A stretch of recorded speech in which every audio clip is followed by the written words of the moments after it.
आज हमारा फाइनल था। हमारा फाइनल आज ही था और दुनिया के मुसलमान समेत हिंदुस्तान के मुसलमानों के उनके जज्बात पाकिस्तानी टीम के साथ थे।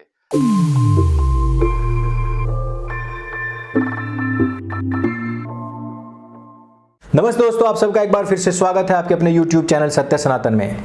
दीपोत्सव की बहुत बहुत शुभकामनाएं। और इस दीपोत्सव के अवसर पर जो भारतीय क्रिकेट टीम ने भारत को उपहार दिया है, तोहफा दिया है, उसके सामने तो पाकिस्तान भी अपना तोहफा कबूल करवाते हुए नजर आया है। पाकिस्तान ने अपने प्रधानमंत्री को बनाया एक ऐसे क्रिकेटर को जो कि भारत से कई बार पछाड़ खा करके गिर चुका था। पाकिस्तान को ऐसा लगा था कि हमारा अगर क्रिकेटर प्रधानमंत्री होगा तो क्रिकेट में हमारा खूब नाम होगा। हालांकि उसने तो अपने को मिले हुए उपहारों को भी बेच डाला और यहां तक कि उसने गधों को भी बेच डाला। वैसे जब भी मैं क्रिकेट मैच देखता हूं भारत और पाकिस्तान का, तो पाकिस्तान की तरफ से आने वाली दर्शक दीर्घा में जो बैठी हुई लड़कियां होती हैं उनको देख करके ऐसा लगता है कि यार जितनी खूबसूरत लड़कियां पाकिस्तान में है उतनी पूरे विश्व में कहीं पर नहीं है। बहुत सारे लोग फोन करके कहते हैं कि शादी करने में बहुत ज्यादा जल्दबाजी नहीं करनी चाहिए, एक मौका जरूर तारा सिंह वाला लगा करके देखना चाहिए। वैसे इस बात से तो मैं खैर कोई इत्तेफाक नहीं रखता, लेकिन हां मैं कई बार ये जरूर सोचता हूं कि पाकिस्तान को गधे और भैंस बेचने की क्या जरूरत है। उनके पास में काफी कुछ है जिसके एवज में उनकी जीडीपी भारत से भी ऊंची पहुंच सकती है। अरे कहना क्या चाहते हो? पैसा ही पैसा होगा। खैर, पाकिस्तान की जीडी बढ़ाने वाले इन फालतू के तरीकों पर बात करना बंद करते हैं, क्योंकि वंस अ जिहादन ऑलवेज अ जिहादन। वैसे पाकिस्तान का पलड़ा काफी भारी था। प्रेडिक्शन में भी भारत को केवल 2-3% लोग ही सोच रहे थे कि भारत जीत पाएगा। अंतिम क्षणों में ऐसा लग रहा था कि भारत अब नहीं जीतेगा। जो हाइलाइट्स में देख रहा था उसको बंद करके मैंने बुक पढ़नी शुरू कर दी, लेकिन थोड़ी देर के बाद ही जब आतिशबाजियां शुरू हुई तो मुझे लगा कि शायद भारत जीत गया होगा। जब मैंने मैच को देखना शुरू किया उसके बाद मैंने 11 मिनट की हाईलाइट देखी और इतना मजा आया, बहुत जबरदस्त।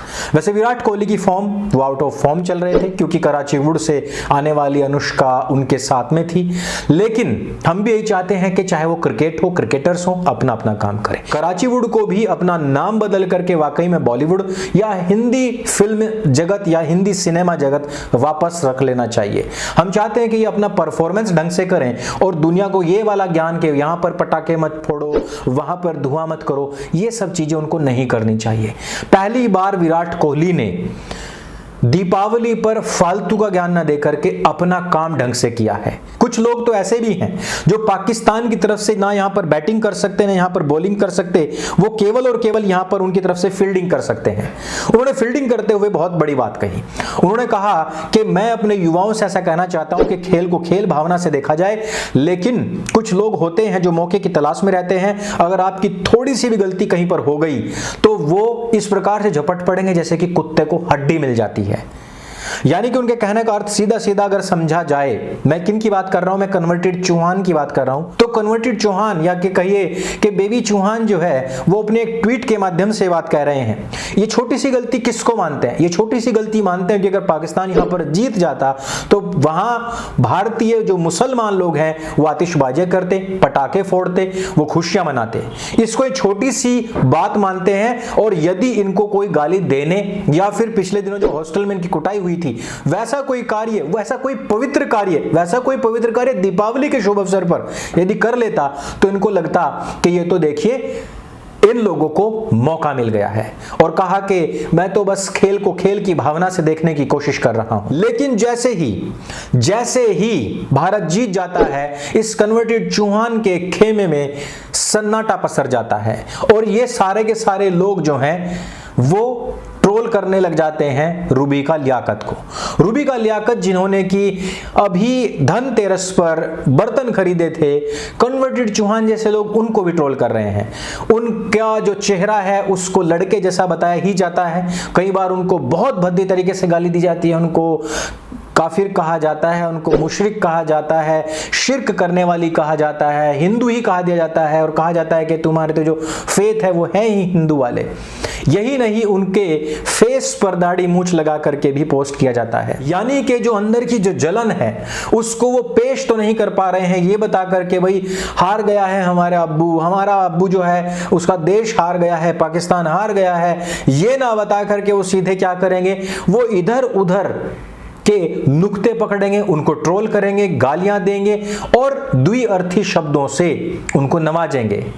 ऐसे समय में भारत में बैठे हुए गद्दारों के लिए मेरा केवल और केवल एक ही संदेश है, हम सब लोग अब पटाखे फोड़ने वाले हैं। हमारे पास में पहले ही त्योहार था, उसके बाद में यह शुभ अवसर भी हमें मिल गया है। पहले सर्जिकल स्ट्राइक श्रीलंका के ऊपर की गई थी, उसकी खुशी तो हम आज तक मना रहे हैं, लेकिन ये जो पाकिस्तान के ऊपर सर्जिकल स्ट्राइक हुई है, ये जो बहुत सारे मियाओं को मारा गया है, ये म्यांमार जो युद्ध हुआ है, उसकी खुशी में तो और भी पटाखे फूटेंगे। लेकिन मैं एक चीज कहना चाहता हूं कि इससे निकलने वाले धुएं से 3 प्रकार के एम समाप्त होते हैं, मक्खी, मच्छर और मैंने बताया ना, यह जो युद्ध इस समय पर चल रहा है यह एक वैचारिक युद्ध है और इस वैचारिक युद्ध में इस प्रकार के जिहादी अपना हर एक प्रोपेगेंडा आप लोगों के ऊपर चलाएंगे। अब थोड़ी सी बात करते हैं पाकिस्तानियों की भी। विराट कोहली ने अंततः काफी अच्छी परफॉर्मेंस दिखाई, लेकिन मुझे दिल में कहीं ना कहीं एक थोड़ी सी खार है। सब लोग विराट कोहली को प्रेज कर रहे हैं, लेकिन हार्दिक पांड्या की क्या गलती थी? लड़के ने 3 विकेट भी लिए हैं, उसने फील्डिंग भी बहुत अच्छी करी है और उसने 40 रन भी बनाए हैं, लेकिन उसके विषय में कोई बात नहीं कर रहा है। मैं किसी के खिलाफ या किसी के पक्ष में नहीं हूं, लेकिन जब हम बात करें तो उस समय पर हमें बात एकदम बराबरी की करनी चाहिए, इक्वालिटी की करनी चाहिए। विराट कोहली को इस समय पर ज्यादा प्रेज इसलिए भी किया जा रहा है कि पिछले कुछ दिनों से वो लगातार हिंदू विरोधी ट्वीट्स या एड्स या इस प्रकार की अपील्स कर रहे थे, अपनी शादी अपनी खुशियों में खूब आतिशबाजियां कर रहे थे, लेकिन हिंदुओं के त्योहारों पर वो और उनकी बीवी लगातार इस प्रकार की बयानबाजियां कर रही थी, वो लगातार इस तरीके के कार्यों में लिप्त थे। अचानक से उनकी परफॉर्मेंस सुधरी क्योंकि उन्होंने फालतू के काम छोड़ करके अपनी परफॉर्मेंस पर वापस से ध्यान दिया है।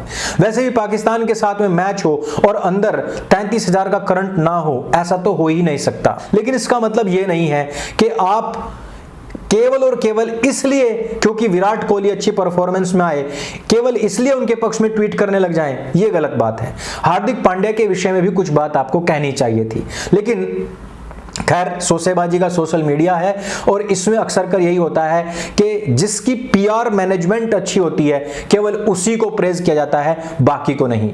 मेरा फुल सपोर्ट तो हार्दिक पांड्या के लिए भी है, हालांकि मैं बहुत बड़ा क्रिकेट प्रेमी नहीं रहा हूं। अब थोड़ी सी बात मैं जो पाकिस्तानियों के विषय में करने वाला था वही मैं ये कह रहा हूं कि अंदर की जो खार है वो निकालने के लिए पाकिस्तानी क्या करें। पाकिस्तानी कह रहे हैं कि लास्ट में जो नो बॉल पड़ा है वो नो बॉल नहीं था, क्योंकि हमारा जो क्रिकेटर था, जो बैट्समैन था, उसका पैर जो था वो क्रीज से बाहर आ गया था। इधर से भी क्रीज से बाहर आना, इधर से भी क्रीज से बाहर आना, इसका मतलब होता है कि नो बॉल नहीं थी। अगर आप ध्यान से देखेंगे तो पैर क्रीज पर ही था और बॉल जो थी वो नो बॉल ही थी। उसके बाद में फ्री हिट मिली जिसके ऊपर जो है हमारा क्रिकेटर जो था, बैट्समैन जो था वो बोल्ड हुआ, लेकिन फिर भी भाग करके 2-3 आई थिंक उन्होंने रन ले लिए।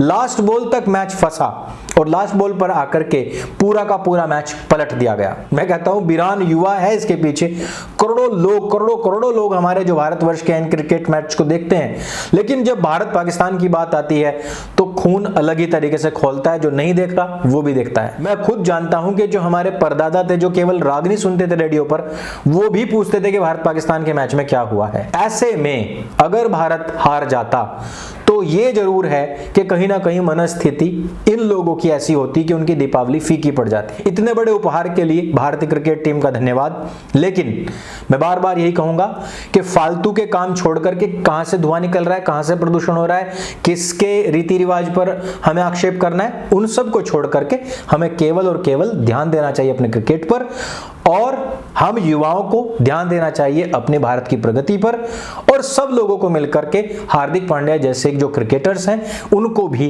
प्रेज उतना ही करना चाहिए। तो दोस्तों इस वीडियो में सिर्फ इतना ही। इस वीडियो का मकसद भारतीय क्रिकेट टीम का उत्साहवर्धन करना और पाकिस्तान को लतियाना और गरियाना है, साथ ही साथ भारत में पलने वाले उनके नाजायज औलादों को भी गरियाना है, लतियाना है। अगर ये वीडियो आपको अच्छी लगे, जानकारी से भरपूर लगे, तो इसको सबके साथ में शेयर अवश्य करें। मेरे संग बोले सत्य सनातन वैदिक धर्म की जय। जय हिंद, वंदे मातरम।